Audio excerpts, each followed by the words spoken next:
Hello guys, कैसे हैं आप सब लोग। तो गाइस अब स्टार्ट हो रहा है। हमने जो है क्लास 6 का साइंस कंप्लीट कर लिया था। अब हम स्टार्ट करने जा रहे हैं क्लास 7 की साइंस। ये क्लास 7 की साइंस है, एनसीईआरटी है। तो आइए स्टार्ट करते हैं, क्योंकि जनरली क्वेश्चन अब क्या हो रहा है कि एनसीईआरटी से आ रहा है। तो इसलिए हम लोग डायरेक्ट एनसीईआरटी पढ़ लेते हैं, जिससे क्या होगा, एक बार रीडिंग करने के बाद हम लोगों को काफी जो क्वेश्चन ज्यादा से ज्यादा हम लोग सॉल्व कर पाएंगे। तो पहले हम लोग रीडिंग कर लेते हैं पूरी बुक को, उसके बाद फिर हम लोग जो है सीधे क्वेश्चन सॉल्व करना स्टार्ट करेंगे। तो आइए स्टार्ट करते हैं चैप्टर। आप यह भी पढ़ चुके हैं कि कार्बोहाइड्रेट, प्रोटीन, वसा और विटामिन एवं खनिज भोजन के घटक है। तो सबसे पहले बता दें कि ये जो चैप्टर है ये पादप में पोषण, पादप यानी कि पेड़ पौधे, और पोषण यानी उनके लिए मतलब एक तरह से पोषण कह सकते हैं कि उनके लिए आवश्यक तत्व जो कि उनको स्ट्रांग बनाते हो, मजबूत बनाते हो, उनकी वृद्धि में सहायक हो। तो इस तरह वाले तत्वों को हम पोषण तत्व कहते हैं। तो इसी के बारे में हम लोग आज पढ़ेंगे कि पादप में कैसे पोषण होता है, और पोषण के लिए कौन कौन से जो कह सकते हैं कि मिनरल होते हैं, विटामिन होते हैं, वो हम लोगों को आवश्यक है। जैसे कि पोषण तत्व में कार्बोहाइड्रेट आएगा, प्रोटीन, वसा, विटामिन एवं खनिज, लवण और भोजन के, ये सभी क्या है, घटक है। और इन सभी घटकों की जो है हमारे शरीर को आवश्यकता होती है, और इन्हीं सभी घटकों को हम लोग क्या कहते हैं, पोषक कहते हैं। सभी जीवों में ऐसे घटकों की जो होती है हमेशा आवश्यकता होती रहती है।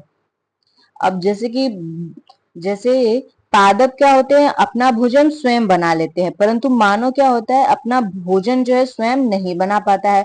वो अपने भोजन के लिए क्या होता है, पादपों अथवा अन्य जंतुओं पर निर्भर रहता है।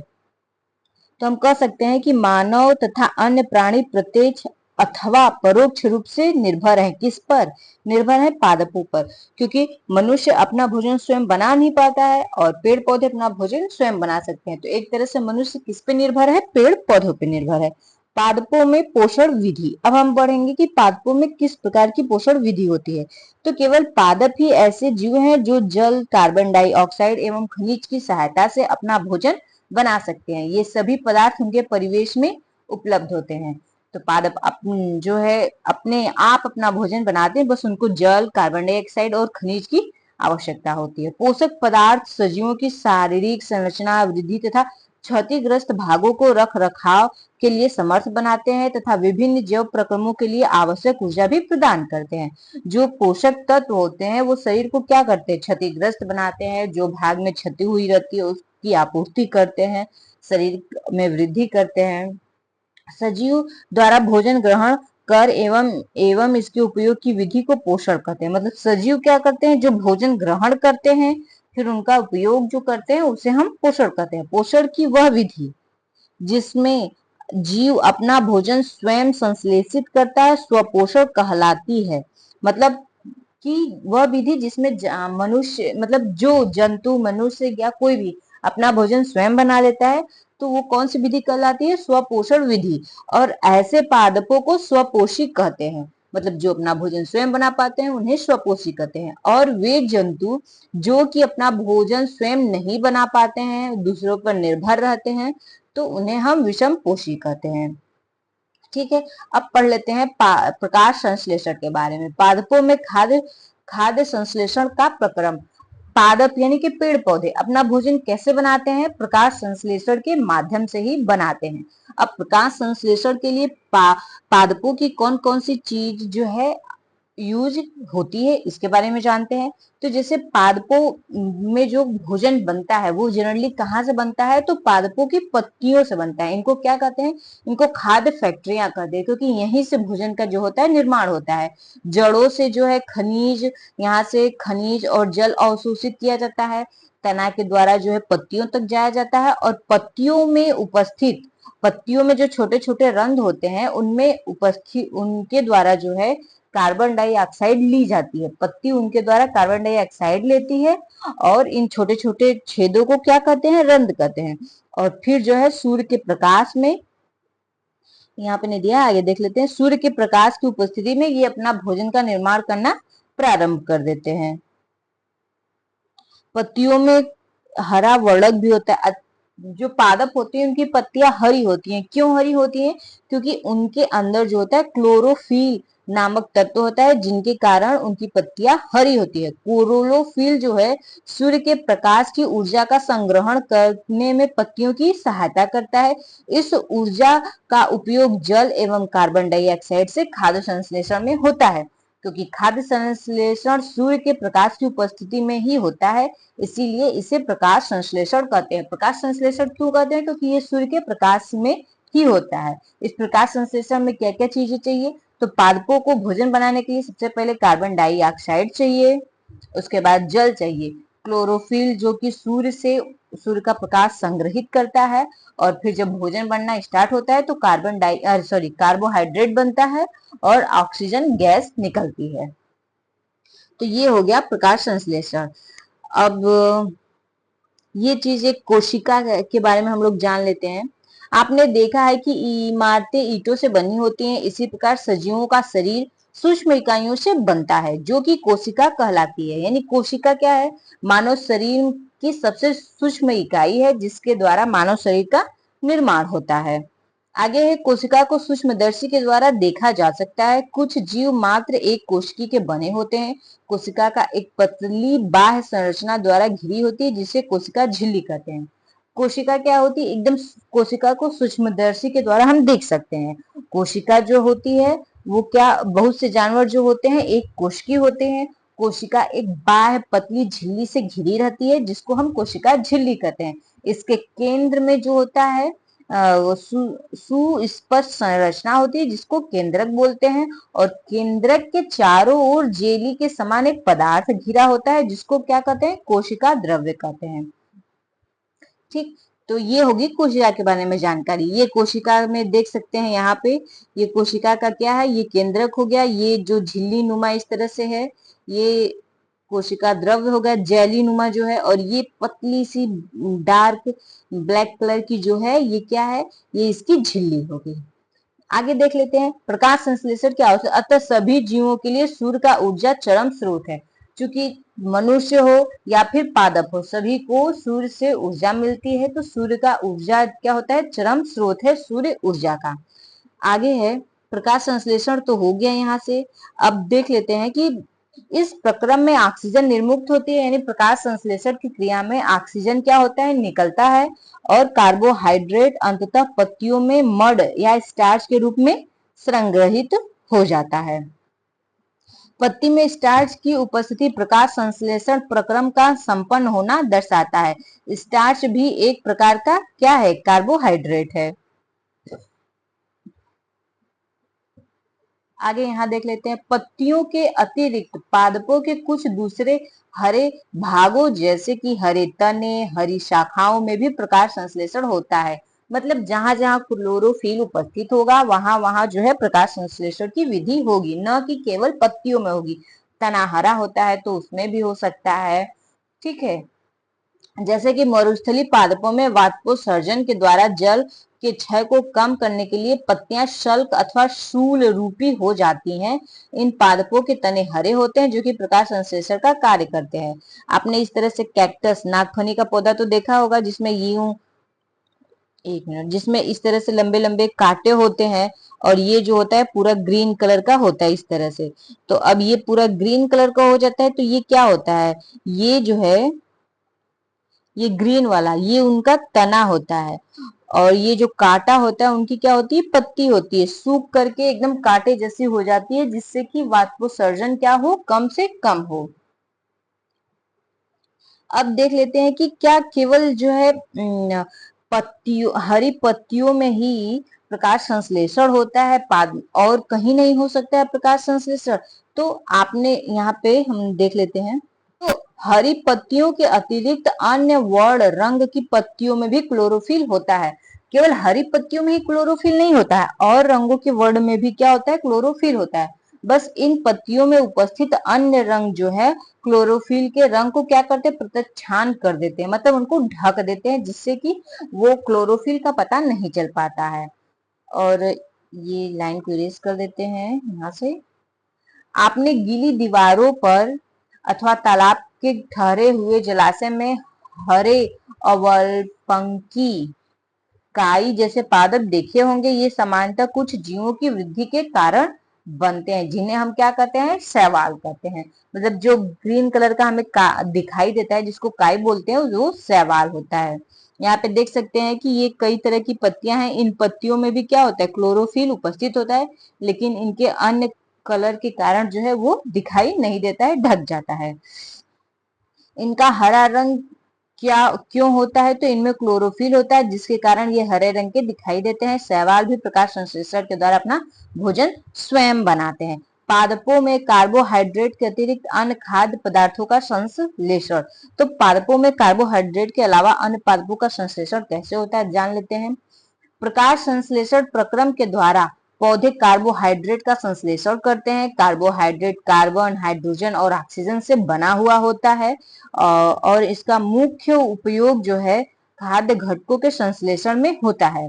परंतु प्रोटीन क्या होता है, नाइट्रोजनी पदार्थ है। अब यहाँ से क्वेश्चन आ सकता है कि प्रोटीन जो है कैसा पदार्थ है, तो नाइट्रोजनी पदार्थ है। मतलब कि प्रोटीन में जो है नाइट्रोजन की मात्रा होती है, जिसमें कार्बन, ऑक्सीजन और हाइड्रोजन के अतिरिक्त नाइट्रोजन भी होता है। पादपों को नाइट्रोजन कहाँ से प्राप्त होता है, तो मैंने बताया ना कि जैसे यहाँ पे प्रोटीन नाइट्रोजनी पदार्थ है। ऐसा क्यों कहा जा रहा है, क्योंकि प्रोटीन में जो है कार्बन डाइऑक्साइड, कार्बन, ऑक्सीजन और हाइड्रोजन तो है ही, साथ में नाइट्रोजन भी है, जिसके कारण प्रोटीन को नाइट्रोजनी पदार्थ कहा जाता है।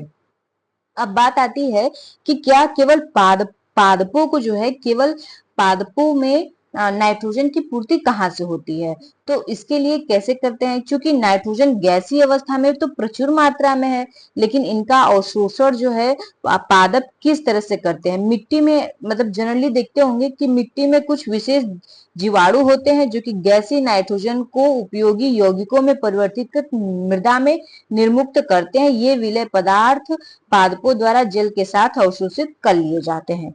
मतलब मिट्टी में जो होते हैं कुछ जीवाणु होते हैं जो कि क्या करते हैं, गैस, मतलब वायुमंडल से गैस को जो है अपने उपयोग के अनुसार यौगिक में परिवर्तन कर देते हैं और मृदा में इस तरह से वो क्या होता है, नाइट्रोजन मिल जाता है।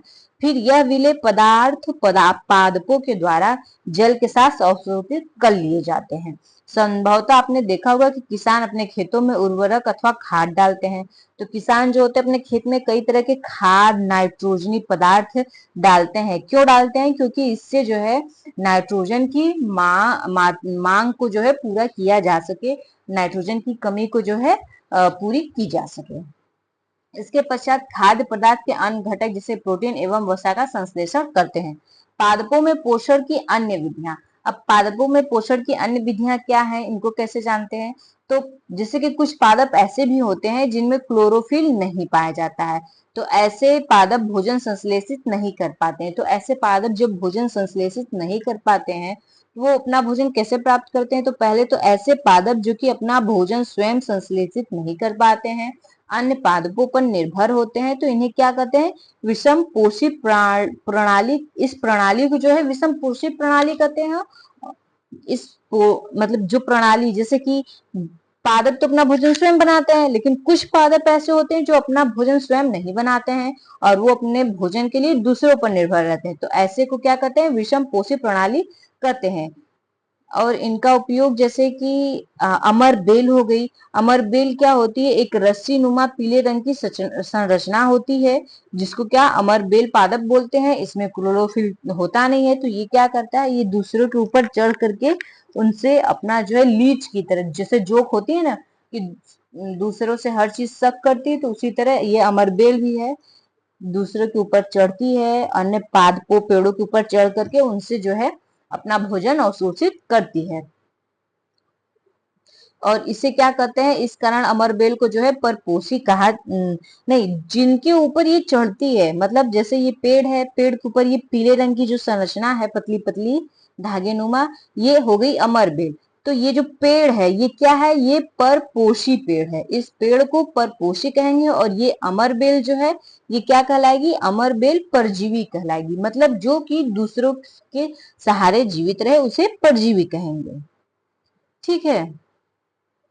क्या आपने ऐसे पादपों को देखा है अथवा सुना है जो कि जंतुओं का भक्षण करते हैं? कुछ पादप ऐसे भी होते हैं जो कि कीटों को पकड़ते हैं तथा उन्हें पचा जाते हैं। यह विस्मयकारी नहीं है। ऐसे पौधे हरे या अन्य किसी रंग में हो सकते हैं। जैसे कि हम लोग अगर ऐसे पौधों की बात करें तो इनका कैसी होती है, इनकी पत्तियां जो होती है इनका रूपांतरण हो जाता है। पत्ते का शीर्ष भाग घड़े के ढक्कन का बनता है एवं घड़े के अंदर अनेक रोम होते हैं जो कि नीचे की ओर ढलके रहते हैं, अर्थात अधोमुखी होते हैं। जब कोई कीट घड़े में प्रवेश करता है तो उसके रोमों के बीच फंस जाता है। घड़े में उपस्थित पाचक रस के द्वारा कीट का पाचन हो जाता है। कीटों का भक्षण करने वाले ऐसे पादप कीटभक्षी पादप कहलाते हैं। वीनस फ्लाई ट्रैप सनड्यू कीटभक्षी पादपों के दो उदाहरण है। मतलब कीटभक्षी जैसे यहाँ देख रहे हैं, ये पत्तियां रूपांतरित होकर के कैसे एक घड़े की आकृति की बन गई हैं और इनके ऊपर एक ढक्कन नुमा ये संरचना होती है और बीच में जो है जेली नुमा कई सारे रोम निकले हुए रहते हैं, जिसमें एक बार अगर कीट अंदर चला जाता है तो ढक्कन क्या होता है, बंद हो जाता है। और ढक्कन के बंद होने के बाद इसमें उपस्थित जो सभी पाचन रस होते हैं धीरे धीरे उनको पचा जाते हैं। इस तरह के कौन कौन से पौधे हैं, तो विनस फ्लाई ट्रैप है और सनड्रयू कीट भक्षी पौधा है। क्या संभवतः है कि इस प्रकार के पादपों को मृदा से वे सभी पोषक नहीं मिल पाते हैं जिनकी इन्हें आवश्यकता होती है? तो हाँ, नहीं मिल पाते हैं। आखिर कीट भक्षी पौधे जो होते हैं कीटों का भक्षण क्यों करते हैं? तो ये कीटों का भक्षण अपनी नाइट्रोजन की आपूर्ति के लिए करते हैं। ये बात इंपॉर्टेंट है, इसको नोट कर लीजिएगा। आगे है मृत जीवी। मृत जीवी क्या होता है? मृत जीवी मतलब जो मरे हुए सड़े गले पदार्थों पर आश्रित होते हैं। जैसे कि मशरूम। मशरूम क्या होता है? वर्षा के दिनों में वृक्षों की सड़ी गली टूटी टहनियों तथा तने या छाल पर छाते के समान संरचनाओं के गुच्छे भी आपने देखे होंगे। आइए देखेंगे कि जीवन यापन हेतु इन्हें किस प्रकार के पोषकों की आवश्यकता होती है और वे उन्हें कहाँ से प्राप्त होते हैं।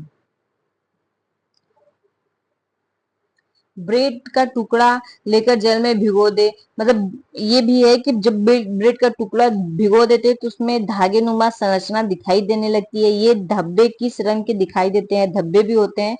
तो ये धब्बे जो होते हैं रुई के समान धागों के संरचना में दिखाई देते हैं।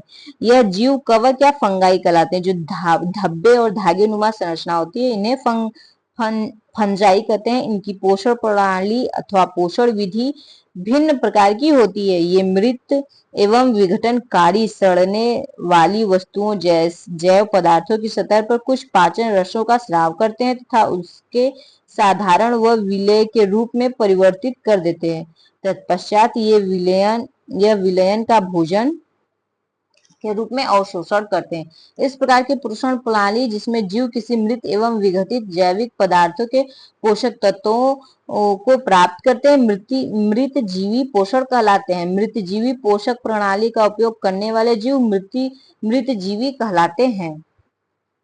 मतलब कि ये कैसे पौधे होते हैं? ये पौधे जो होते हैं मृत जीवी होते हैं। मशरूम क्या है? ये भी एक मृत जीवी पौधा है क्योंकि ये लकड़ी के सड़े गले स्थानों पे क्या होता है, पनपता है बरसात के दिनों में। आगे कवक अचार चमड़े कपड़े एवं अन्य पदार्थों पर उगते हैं। ये उन स्थानों पर भी उगते हैं जो नम एवं उष्ण होते हैं। कवकों की वृद्धि के लिए वर्षा ऋतु सबसे अच्छी होती है, परिस्थितियां प्रदान करती हैं। मतलब वर्षा ऋतु की परिस्थिति कवक की उपस्थिति के लिए या उत्पन्न होने के लिए सबसे अच्छा होता है।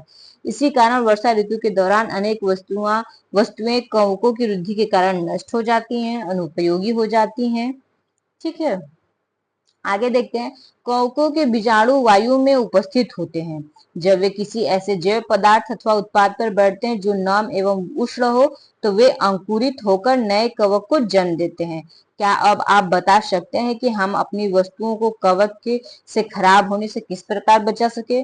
तो क्या करना चाहिए, ठंडी में जो लगे कि थोड़ी नमी वस्तु है उसको धूप दिखा देनी चाहिए। धूप दिखाने से क्या होता है कि वो सूख जाती है और वहां पे जो है फंगस वगैरह लगने की संभावना कम हो जाती है। कुछ जीव एक दूसरे के साथ रहते हैं तथा अपना आवास एवं पोषक तत्व एक दूसरे के साथ बांटते हैं।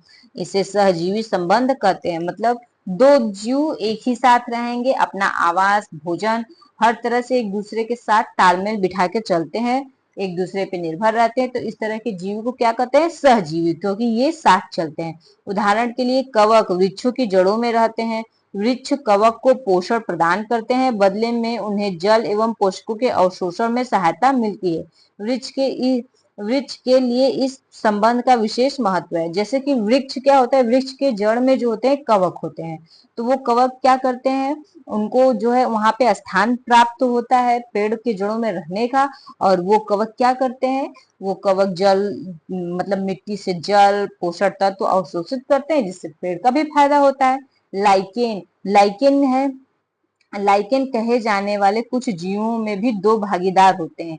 इसमें एक शैवाल होता है तथा दूसरा कवक होता है।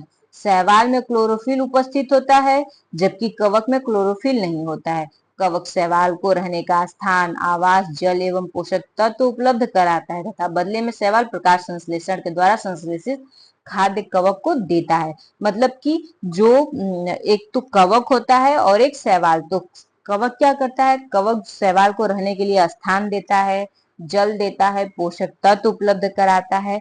और शैवाल क्या करता है, प्रकाश संश्लेषण करता है, जिससे भोजन बनता है। इस तरह से दोनों का काम चलता है। आगे है मृदा में पोषकों की पुनः पूर्ति हेतु किस प्रकार हो मृदा में पोषकों की पुनः पूर्ति किस प्रकार होती है? तो क्या इसके लिए किसान क्या करते हैं, मतलब खेत में पुनः सारे विटामिन मिनरल आने के लिए लोग क्या करते हैं, उर्वरक खाद डालते हैं। मृदा में जो है कई तरह के परिवर्तन करते हैं, नाइट्रोजन डालते हैं, पोटेशियम फास्फोरस जैसे तत्वों को क्या करते हैं, खाद और उर्वरक के रूप में लगाते रहते हैं, ताकि मृदा में क्या हो सके, धीरे धीरे पोषक तत्वों की कमी को पूर्ण की जा सके। मृदा को इन पोषक तत्वों के समृद्ध करने के लिए भूमि में उर्वरक तथा खाद मिलाने की आवश्यकता होती है।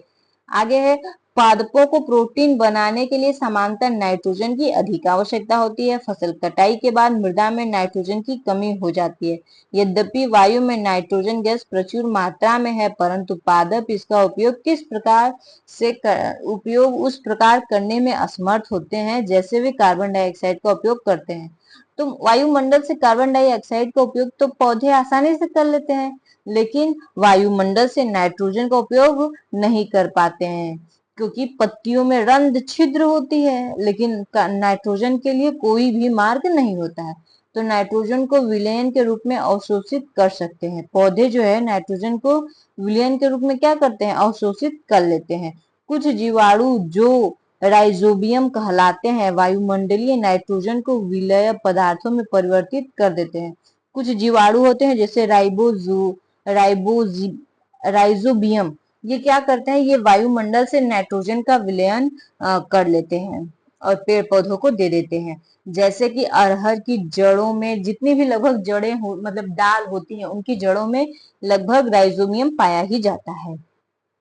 परंतु राइजोबियम अपना भोजन स्वयं नहीं बना सकते। ये चना, मटर, मूंग, सेम, अन्य फलीदार पादपों की जड़ों में रहते हैं तथा उन्हें नाइट्रोजन की आपूर्ति करते हैं। मतलब फलीदार जो पौधा होता है, उनकी जड़ों में क्या होते हैं, राइजोबियम उपस्थित होते हैं और ये उनको क्या करते हैं, नाइट्रोजन प्रोवाइड करवाते हैं। अधिकतर दालें फलीदार पादपों से प्राप्त होती हैं। इसके बदले पादप राइजोबियम जीवाणु को आवास एवं खाद्य प्रदान करते हैं। मतलब पादप को जो है नाइट्रोजन की आपूर्ति राइजोबियम करता है, और राइजोबियम के लिए रहने के लिए आवास और खाद्य कौन प्राप्त करता है, पादप प्राप्त मतलब देता है। अतः उनमें सहजीवी संबंध होता है। इस संबंध का किसानों के लिए विशेष महत्व है। दालों की फसल के लिए उन्हें मृदा में नाइट्रोजनी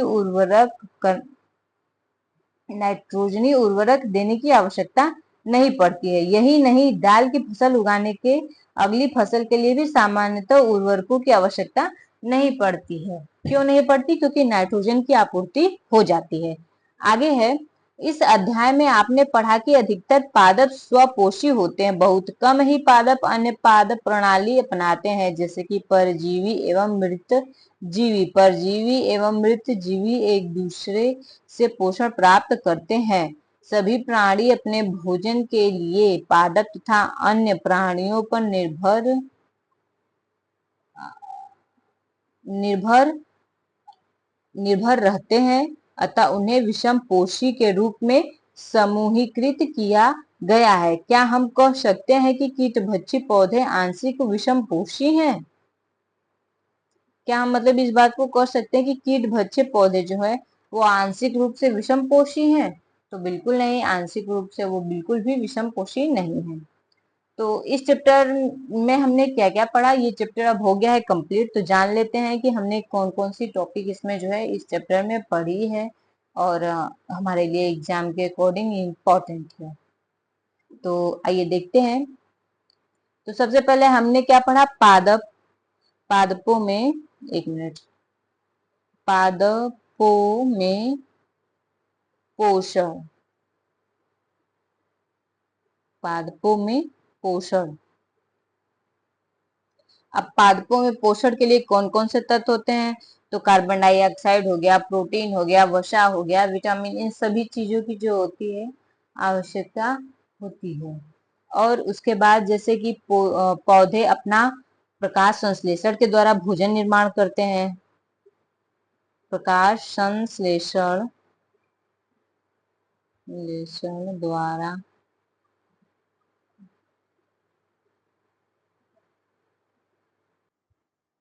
अगला चैप्टर है प्राणियों में पोषण।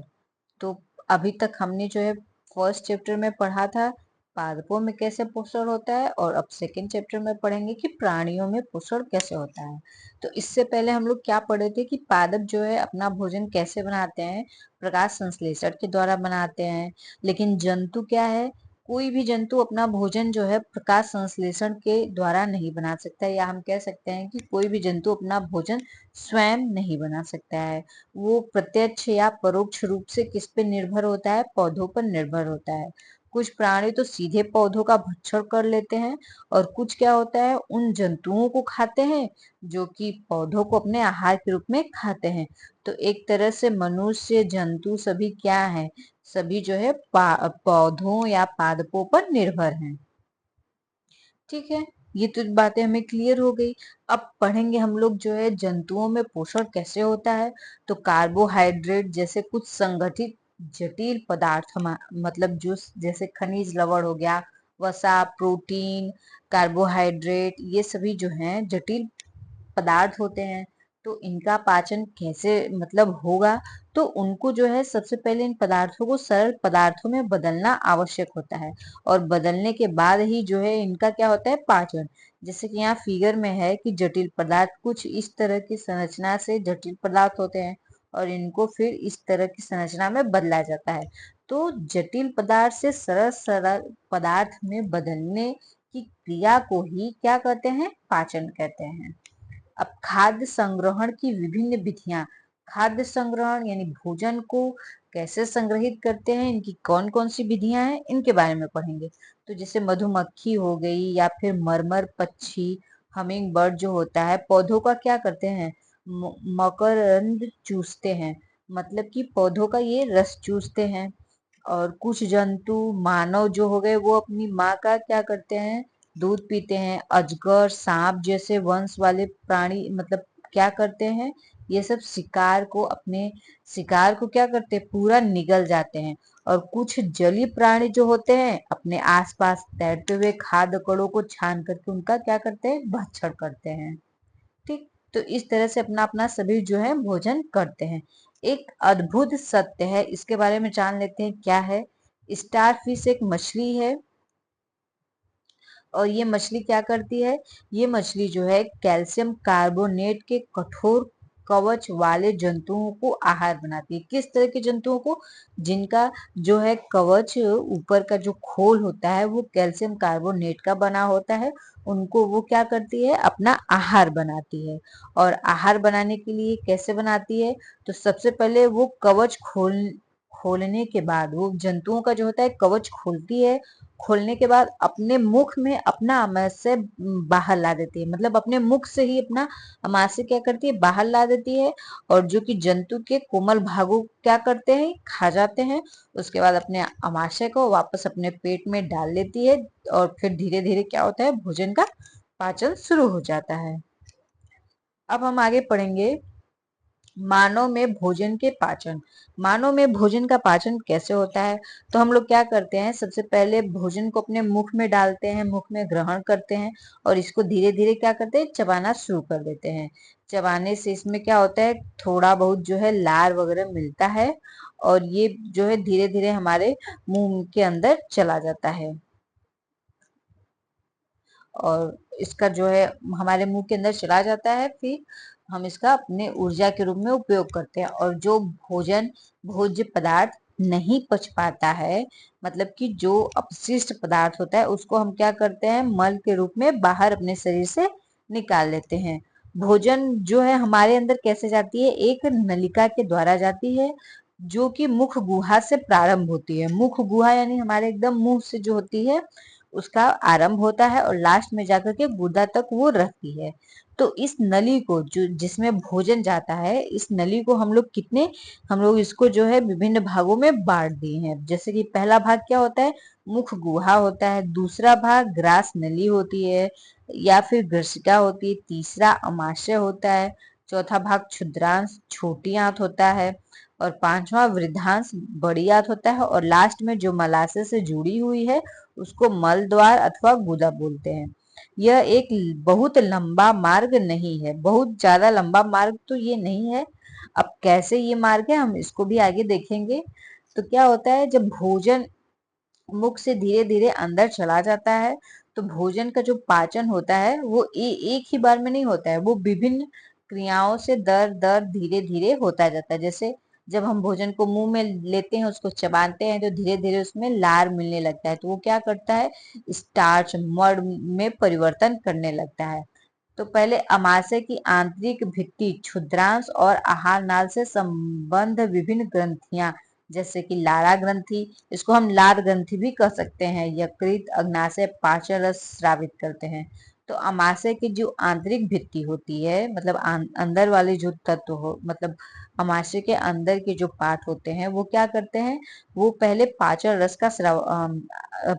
स्रावित करते हैं, निकालते हैं। जैसे कि लाला ग्रंथि से लार निकलती है, यकृत से भी निकलता है, अग्नाशय से भी जो है जठर रस स्रावित होता है। पाचन रस जटिल पदार्थों को उनके सरल रूप में क्या करता है, बदल देता है। आहार नाल से संबद्ध ग्रंथियों को पाचन तंत्र का निर्माण करते हैं, मतलब आहार नाल से जो ग्रंथियां मिलकर पाचन तंत्र का निर्माण करती हैं। जैसे यहाँ फिगर में हम देख सकते हैं कि सबसे पहले ये क्या है हमारा, ये मुख गुहा है।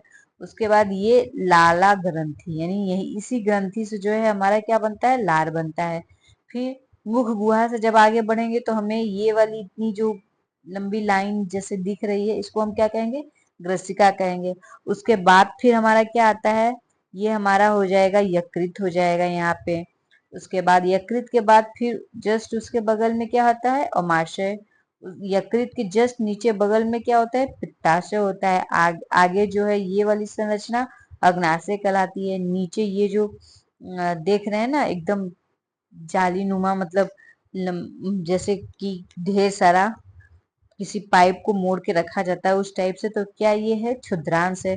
उसके बाद ये जो लंबा सा है ये क्या है, इसको हम बृहदांश बोलते हैं। लास्ट में ये जो हम होता है ये मलाशय होता है और ये जो है गुदा द्वार होता है जहां से मल का त्याग होता है। अब आगे हम लोग पढ़ेंगे मुख गुहा एवं, एक मिनट इसको तो हाँ, आगे हम पढ़ेंगे मुख गुहा एवं मुख गुहिया, इसके बारे में पढ़ेंगे। तो भोजन क्या होता है, भोजन को हम लोग मुख से अपने शरीर के अंदर डालते हैं। तो आहार को शरीर के अंदर लेने की क्रिया को क्या कहते हैं, अंतः ग्रहण। मतलब जब हम लोग भोजन मुंह में लेते हैं, उसको ग्रहण करते हैं, तो उस क्रिया को क्या कहते हैं, अंतः ग्रहण की क्रिया।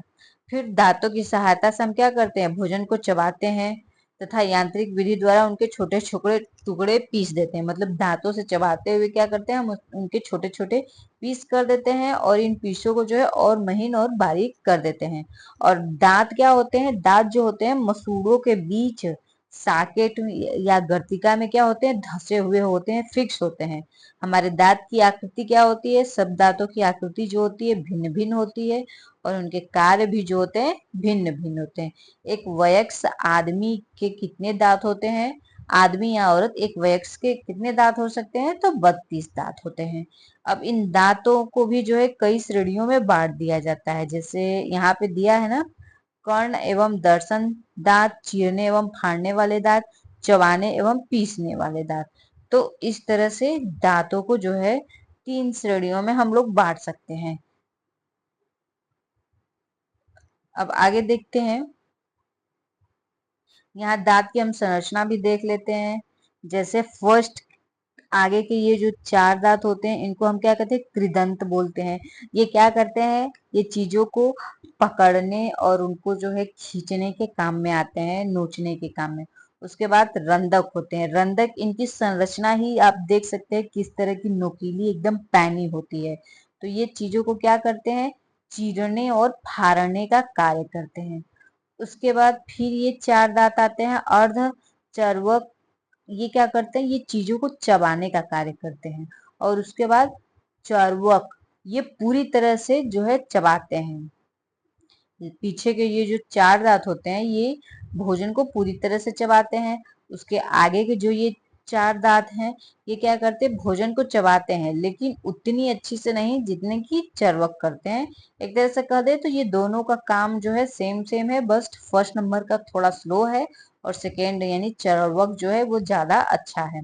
उसके बाद जो ये दांत आते हैं रंधक वाले, ये क्या करते हैं? रंधक वाले दांत जैसे छेदने का, फाड़ने का कार्य करते हैं। और आगे के ये 4 दांत होते हैं, ये भी जो है चीजों को क्या करते हैं? पकड़ने, खींचने का कार्य करते हैं। ठीक, ये तो हो गए हमारे सभी दांतों के कार्य। अब हम आगे देख लेते हैं। यहाँ से हमारे मुख में लाला ग्रंथि होती है, जो कि लाला रस या लार को क्या करती है? स्रावित करती है। और लाल के वजह से भोजन पे क्या प्रभाव पड़ता है? तो लार के वजह से भोजन जो है पाचन की क्रिया में उसके आसानी होती है। अब दांत के बारे में पढ़ लेते हैं। दूध के दांत तथा स्थायी दांत। क्या आपको याद है कि कई वर्ष पूर्व आपके दांत गिरने लगे थे? हमारे दांतों को प्रथम सेट शैशवा काल में निकलता है तथा लगभग 8 वर्ष की आयु तक ये सभी दांत गिर जाते हैं। इन्हें दूध के दांत भी कहते हैं। इन दांतों के स्थान पर दूसरे दांत निकलते हैं, जिन्हें स्थायी दांत कहते हैं। सामान्यतः स्वस्थ व्यक्ति के स्थायी दांत पूरे जीवन भर बने रहते हैं, तथापि वृद्धावस्था में ये प्रायः गिरना प्रारंभ हो जाते हैं। मतलब बच्चों की शैशवावस्था में दांत आना प्रारंभ होता है और लगभग 8 वर्ष की आयु तक क्या होते हैं? सभी दांत टूट जाते हैं, जो कि दूध के दांत कहलाते हैं, और उनके बाद उनकी जगह एक स्थायी दांत ले लेते हैं। अब यहाँ से हमने पढ़ा था कि जैसे ये दिया है ना कि लाला रस भोजन में मिलने के बाद क्या प्रभाव डालता है, तो अब इस प्रभाव को देख लेते हैं। कि जैसे हम लोग 2 परख नली लेते हैं, दोनों परख नलियों में क्या करते हैं? चावल डालते हैं, उबले हुए चावल डालते हैं। परख नली ए में जो है केवल चावल डाल देते हैं उबला हुआ, और परख नली बी में चावल को पहले चबाते हैं उसके बाद डालते हैं। फिर इसमें आयोडीन के कुछ बूंदें डाल देते हैं, और हम देखते क्या है कि आयोडीन की बूंदें डालने के बाद ए वाले में कोई परिवर्तन नहीं होता है, लेकिन बी वाला क्या होता है? बी परख नली में जो है, बी में चावल में जो लाल रस होता है या जो लार होता है, वो मर्द को किस में बदल देता है? शर्करा के रूप में बदल देता है। अब जीभ के बारे में पढ़ते हैं। जीभ क्या होती है? जीभ एक मांसल पेशी अंग होता है, जो कि पीछे की ओर मुख गुहा के अधर तल से जुड़ा हुआ होता है। मतलब मुख गुहा से जो है जुड़ी हुई रहती है पीछे की इसकी भाग, और आगे की भाग जो है वो स्वतंत्र होती है, किसी भी साइड जो है मुड़ सकती है, चारों तरफ घूम सकती है। तो अब देख लेते हैं, चारों तरफ तो ये घूम सकती है, इसके कार्य क्या है और इसका उपयोग क्या होता है। तो पहले तो हम जीभ के कारण ही बोल पाते हैं, और भोजन में जो है विभिन्न प्रकार के भोजनों का स्वाद ज्ञात होता है। इसके अतिरिक्त भोजन में लार जो है इन्हीं इसी जीभ से जो है बनता है, मतलब एक तरह से जीभ से स्रावित होता है। ठीक है। भोजन को निगलने में भी इसका कार्य होता है। जीभ के द्वारा भी हमें स्वाद का पता चलता है। जीभ पर स्वाद कलिकाएं होती हैं जिनकी सहायता से हम विभिन्न प्रकार के स्वाद का पता लगाते हैं। लगभग कितनी कलिकाएं होती हैं? तो लगभग 10,000 कलिकाएं होती हैं। ठीक है, कितनी कलिकाएं होती हैं? तो लगभग 10,000 कलिकाएं होती हैं। अभी ये जीभ है, तो जीभ के किस भाग से हम कौन सा स्वाद जांच सकते हैं, इसको समझ लेते हैं। जैसे जीभ का ये अग्र भाग होता है, तो इस पे हमें कौन सा स्वाद, जिससे हम भोजन करते हैं तो भोजन किस स्वाद का है ये कैसे पता चलता है? तो अगर भोजन मीठा है तो जीभ के अग्र भाग से हमको पता चल जाएगा तुरंत कि भोजन कैसा है, मीठा है। उसके बाद जो ये पीछे किनारे का होता है, इससे हमको क्या पता चलता है? नमकीन, भोजन नमकीन है कि नहीं। और उसके बाद से जो है खट्टा, इस वाले हिस्से से हमें पता चलता है कि भोजन कैसा है, खट्टा है। और लास्ट वाले से हमें पता चलता है कड़वा।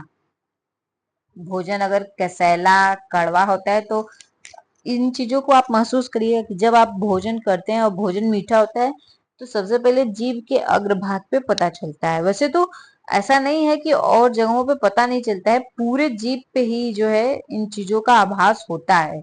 लेकिन कहते हैं ना कि कुछ चीजें ज्यादा ज्यादा मात्रा में कहाँ होती हैं? तो मीठा जो होता है वो अग्रभाग पे ज्यादा फील होता है, सबसे पहले फील होता है।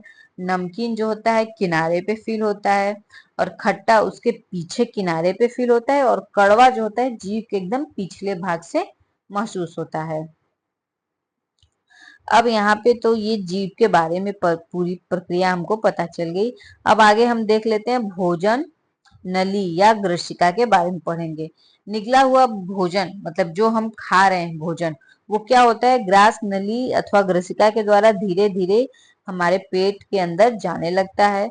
तो ग्रसिका की और जाता कैसे है? तो ऐसा तो है नहीं कि बस भोजन मुंह में लिए और ये सीधे चला जाएगा, नहीं।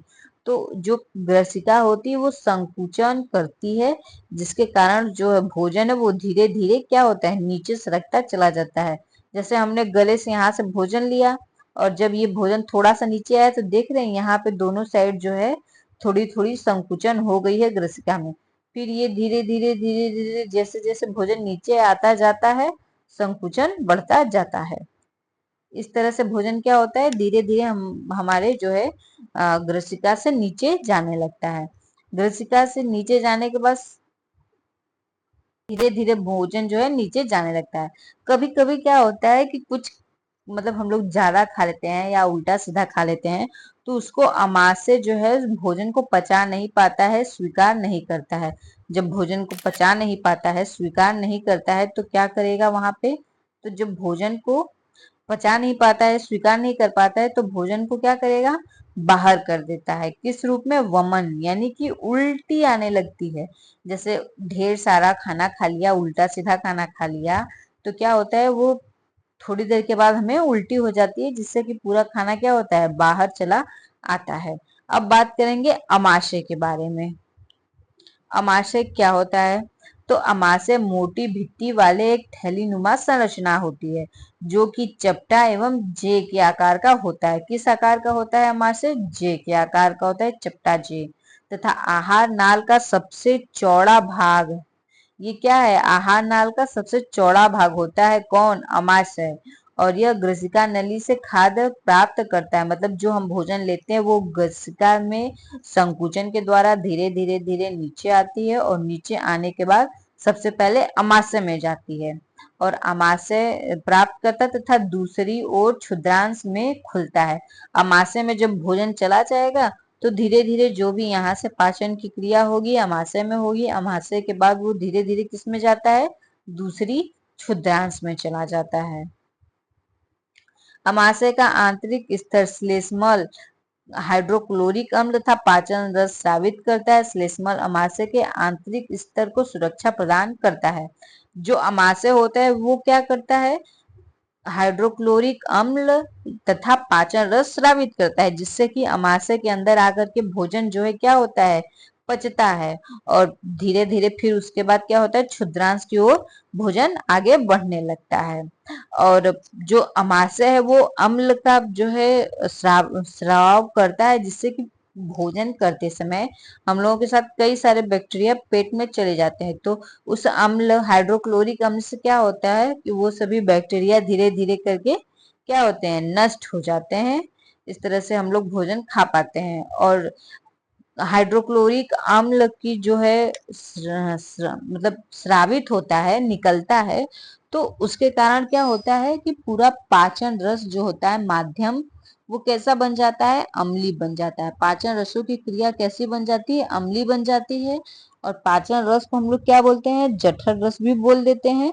इससे क्या होता है कि प्रोटीन को सरल पदार्थों में विघटित कर देता है। अब चूंकि अमाशय क्या करता है, हाइड्रोक्लोरिक अम्ल और पाचन रस का स्राव कर देता है, जिससे पूरा मतलब एक तरह से कह सकते हैं कि वहां का जो माहौल होता है कैसा हो जाता है, अम्लीय हो जाता है।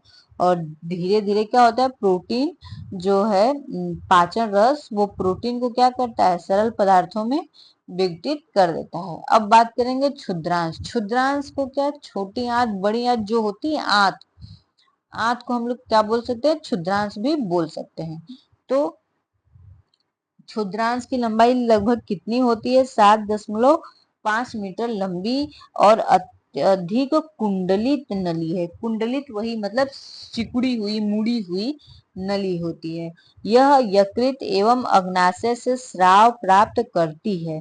यह यकृत और अग्नाशय से जो रस निकलता है उनको प्राप्त करती है। इसके अतिरिक्त इसकी भित्ति से भी कुछ रस स्रावित होता है। मतलब कि क्षुद्रांश, छोटी आंत से भी कुछ मात्रा में रस क्या होता है, स्रावित होता है। अब यकृत गहरे भूरे रंग की ग्रंथि होती है, जो कि उदर के ऊपरी भाग में दाहिनी दक्षिणी ओर अवस्थित होती है। यह शरीर की सबसे बड़ी ग्रंथि है। शरीर की सबसे बड़ी ग्रंथि कौन सी ग्रंथि है, तो यकृत है। शरीर की सबसे बड़ी ग्रंथि यकृत है।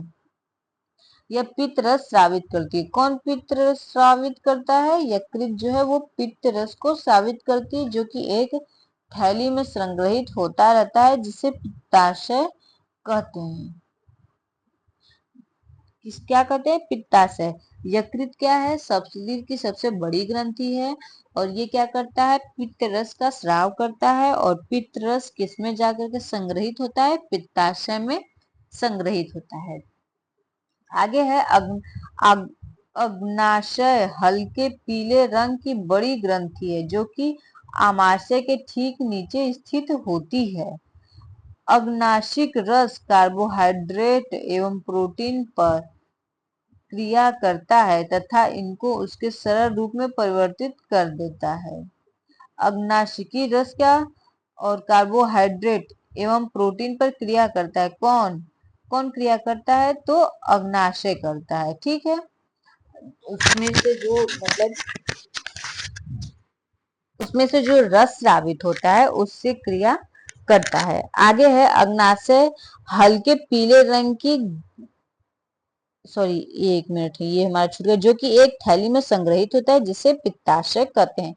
पित्त रस वसा के पाचन में महत्वपूर्ण भूमिका निभाता है। अब यहाँ से क्वेश्चन आ सकता है कि वसा का पाचन में सबसे महत्वपूर्ण भूमिका कौन निभाता है, तो ये क्या हो जाएगा हमारा जवाब, पित्त रस। अब आगे है अग्नाशय, हल्के पीले रंग की बड़ी ग्रंथि है, जो कि अमाशय के ठीक नीचे स्थित होती है। अग्नाशिक रस कार्बोहाइड्रेट्स एवं प्रोटीन पर क्रिया करता है। अग्नाशिक रस क्या करता है, कार्बोहाइड्रेट, प्रोटीन पर क्रिया करता है और उनको जो है सरल रूप में परिवर्तित कर देता है।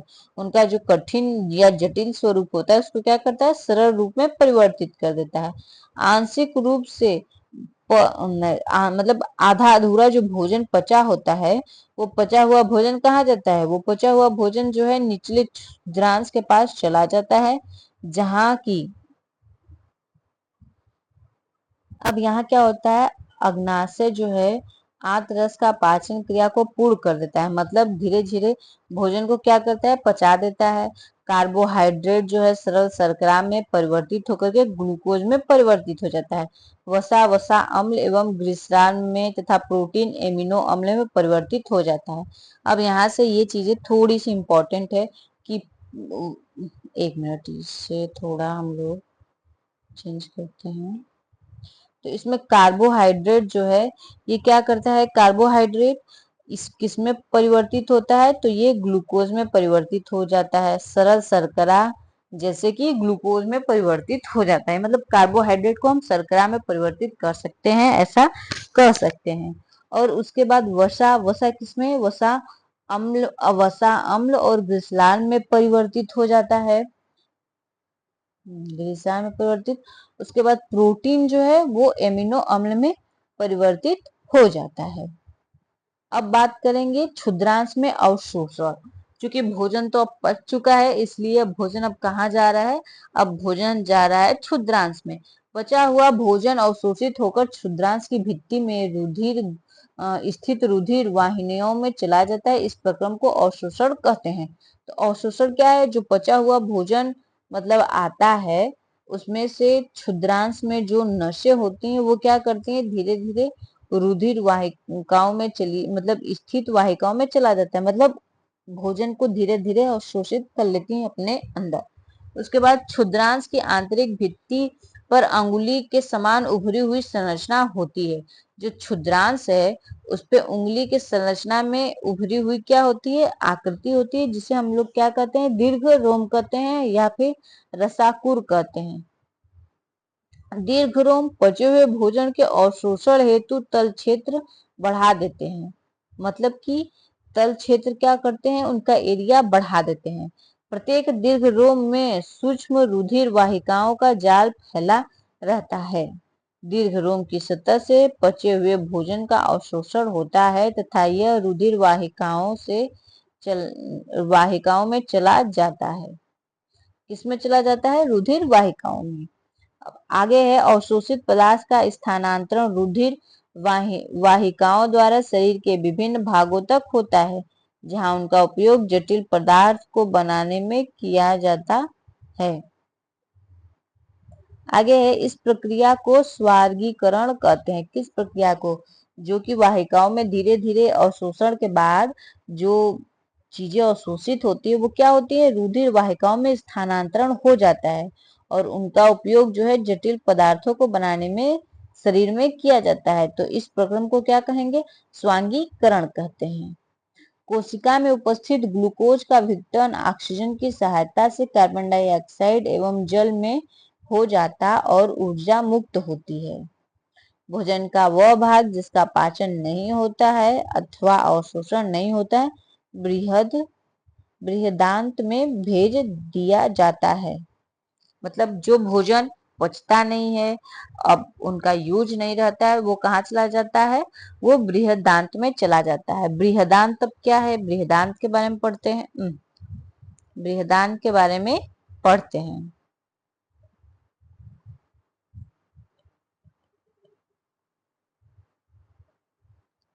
बृहदान्त क्षुद्रांश की अपेक्षा चौड़ी एवं छोटी होती है।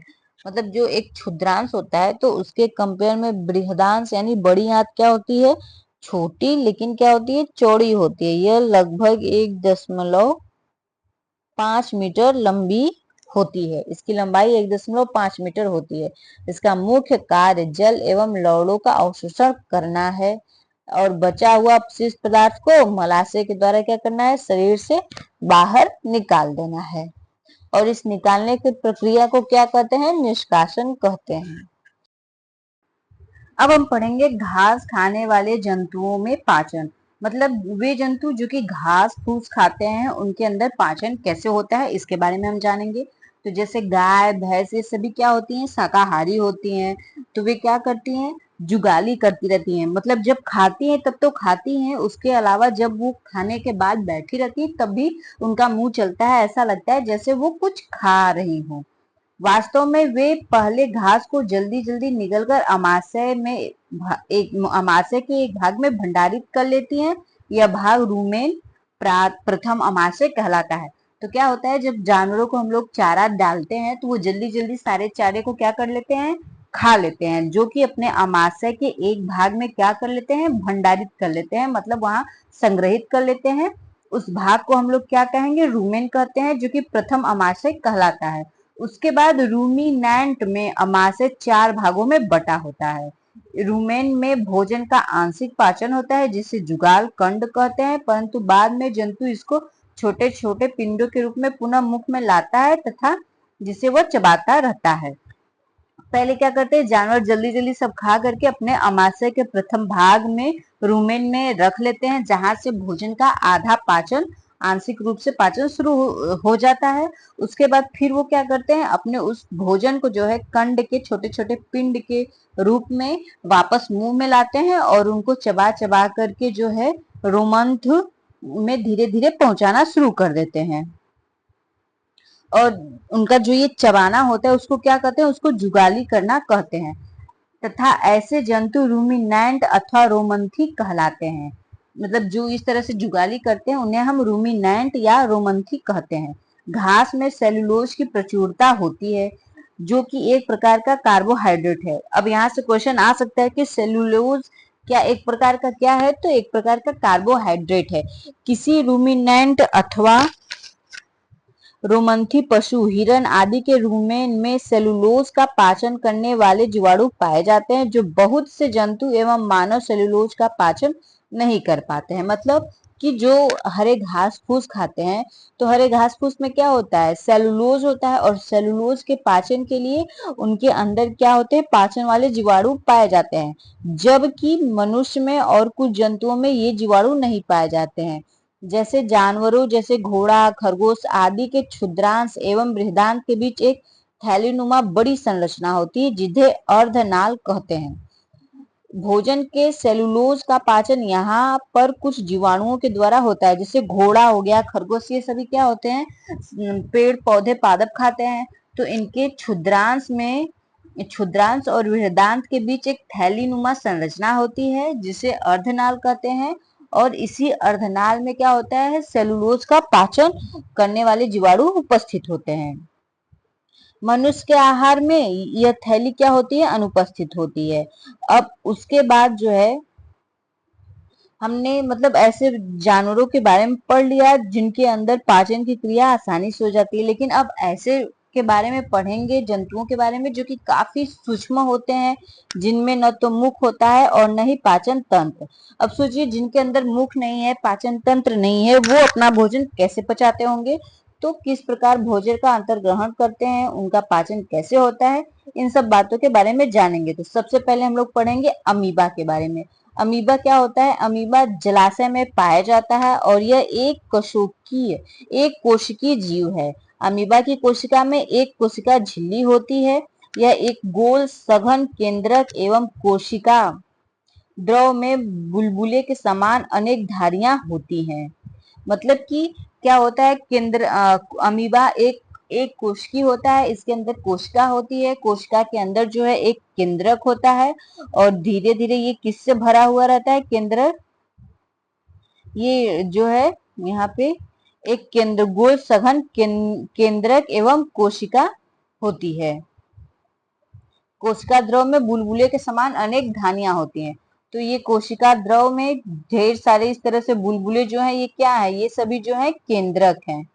ठीक है, अब आगे देखते हैं। अमीबा निरंतर अपनी आकृति और स्थिति बदलता रहता है। अमीबा क्या करता है, लगातार अपनी आकृति और स्थिति को बदलता रहता है, जिस कारण इसे क्या करते हैं, इसकी उंगलियां भी आ जाती हैं अपनी आकृति को बदलने पे। इस तरह से इसमें पतली पतली उंगलियां भी चारों तरफ से ये अपनी आकृति को बदल के निकाल सकता है। तो इसे क्या कहते हैं, पदाप कहते हैं, मतलब कृत्रिम पांव भी इसको कहते हैं, जो कि इसको भोजन के पकड़ने में सहायता करता है। अमीबा कुछ सूक्ष्म जीवों का आहार करता है। जब इसे भोजन का आभास होता है तो यह खाद्य कण के चारों ओर पदार्थ विकसित करके उसे निगल जाता है। मतलब जब इसको लगता है कि अब भूख लगी है तो ये अपनी आकृति बदलना शुरू कर देता है और अपने चारों तरफ जो है पदार्थ निकालता है, मतलब कृत्रिम पैर बनाता है और भोजन को पकड़ लेता है और उसको फिर खा लेता है। खाने के बाद उसकी खाद्य धानी में फंस जाते हैं। भोजन को क्या करता है, निगल लेता है और वो उसकी खाद्य धानी में फंस जाते हैं और धीरे धीरे पचने लगते हैं। खाद्य दाने में ही पाचन रस स्रावित होता है, जिससे खाद्य पदार्थ की क्रिया उन्हें सरल पदार्थों में, मतलब खाद्य पदार्थ जो होते हैं सरल पदार्थों में टूटने लगते हैं, मतलब उनका पाचन धीरे धीरे शुरू हो जाता है और धीरे धीरे वो अवशोषित भी करने लगते हैं, जिससे कि अमीबा में क्या होता है, वृद्धि होती है और उनका विकास होता है। और जो बिना पचा हुआ अपशिष्ट खाद्य धान पदार्थ होता है वो खाद्य धानी के द्वारा शरीर से बाहर सब कर देते हैं। भोजन के पाचन का आधारभूत प्रक्रम सभी प्राणियों में समान होता है, जिसमें खाद्य पदार्थ सरल पदार्थों में परिवर्तित किए जाते हैं एवं ऊर्जा मुक्त होती है। अगले अध्याय में आप आंत्र द्वारा अवशोषित खाद्य पदार्थ का शरीर के अन्य भागों में स्थानांतर के विषय में पढ़ेंगे। मतलब कि जैसे कोई भी हो, चाहे वो एक कोष की हो, बहु कोष की हो, पेड़ पौधे हो या फिर मनुष्य हो, सब में जो है पाचन की क्रिया लगभग लगभग क्या होती है, सेम होती है। जब भोजन क्या होता है, भोजन जटिल अवस्था में होता है, तो पहले पाचन की क्रिया जब प्रारंभ होती है तो भोजन को जो है सरल भाग में इसको तोड़ते हैं और उस तोड़ने के साथ साथ क्या होती है, इसमें से ऊर्जा भी निकलती है। इस तरह से भोजन का पाचन शुरू हो जाता है। अब नेक्स्ट अध्याय में हम लोग आंत से रिलेटेड चीजों के बारे में पढ़ेंगे, उनके भागों के बारे में पढ़ेंगे। तो ये अध्याय हमारा पूरा हो चुका है। अब स्टार्ट कर लेते हैं अपना नेक्स्ट अध्याय।